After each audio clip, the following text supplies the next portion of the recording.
आपण ସମସ୍ତଙ୍କୁ ସ୍ୱାଗତ କରୁଛି ଲର୍ନ ଇନ୍ ପାଇପଲାଇନ୍ ଚ୍ୟାନେଲକୁ। ଏହି ଚ୍ୟାନେଲରେ ଆମେ ମହାପୁରୁଷଙ୍କ ଜୀବନୀ ବିଷୟରେ ଜାଣନ୍ତି। ଆଜି ଜଣେ ସେଇଭଳି ମହାପୁରୁଷଙ୍କ ଜୀବନୀ ବିଷୟରେ ଜାଣିବା, 5 ଧାଡିରେ ନୁହେଁ 10 ଧାଡିରେ। ଜଗନ୍ନାଥ ମହାପାତ୍ର 24 ମାର୍ଚ୍ଚ 1943 ମସିହାରେ ଜନ୍ମଗ୍ରହଣ କରିଥିଲେ। ସେ ଜଣେ ଭାରତୀୟ ବାସ୍ତୁକାର, ଶିଳ୍ପୀ ଏବଂ ରାଜ୍ୟସଭାର ମନୋନୀତ ସଦସ୍ୟ ଥିଲେ। ମୂର୍ତ୍ତି ନିର୍ମାଣରେ ତାଙ୍କର ପ୍ରାରମ୍ଭିକ ତାଲିମ 8 ବର୍ଷ ବୟସରେ ତାଙ୍କ ଜେଜେବାପା ଅର୍ପିତ ମହାପାତ୍ରଙ୍କ ଅଧୀନରେ ଆରମ୍ଭ ହୋଇଥିଲା। ସେ ପୁରୀର ରାଜ ପରିବାର ସହିତ ଶ୍ରୀ ଜଗନ୍ନାଥ ମନ୍ଦିରର ରକ୍ଷଣାବେକ୍ଷଣ ପାଇଁ କାର୍ଯ୍ୟ କରିଥିଲେ।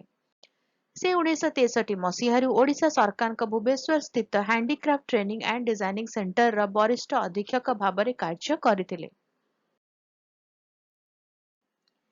ଏକ ଦଶନ୍ଧି ପରେ ସୂର୍ଯ୍ୟ ଦେବତାଙ୍କର 6 ଫୁଟ ଉଚ୍ଚର ଧୂସର ପଥର ପ୍ରତିମୂର୍ତ୍ତି ତିଆରି କରି ସେ 1974 ମସିହାରେ ସମ୍ମାନଜନକ ପଦ୍ମଶ୍ରୀ ଜିତିଥିଲେ, ଯାହା ସେଣ୍ଟ୍ରାଲ ହଲରେ ପ୍ରଦର୍ଶିତ ହୋଇଥିଲା।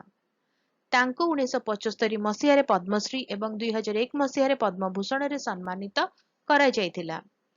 2018 ମସିହାରେ ରାଜ୍ୟସଭାକୁ ମନୋନୀତ ହେବା ପରେ ମଧ୍ୟ ମହାପାତ୍ର ଉଦୀୟମାନ ଶିଳ୍ପୀକାର ମାନଙ୍କୁ ପରାମର୍ଶ ଦେଇଥିଲେ, ଯେଉଁମାନେ ବର୍ତ୍ତମାନ ଓଡ଼ିଶାର ମନ୍ଦିର ପରମ୍ପରାର ଯତ୍ନ ନେଇପାରିବେ।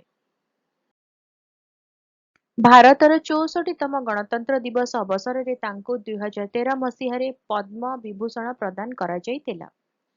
ସେ 2021 ମସିହା ମେ ମାସରେ ଭୁବନେଶ୍ୱରରେ କରୋନା ଭାଇରସ ସଂକ୍ରମଣରେ ମୃତ୍ୟୁବରଣ କରିଥିଲେ। ରହୁଛି, ଦେଖାହେବା ଆଗାମୀ ଭିଡିଓରେ। ନମସ୍କାର।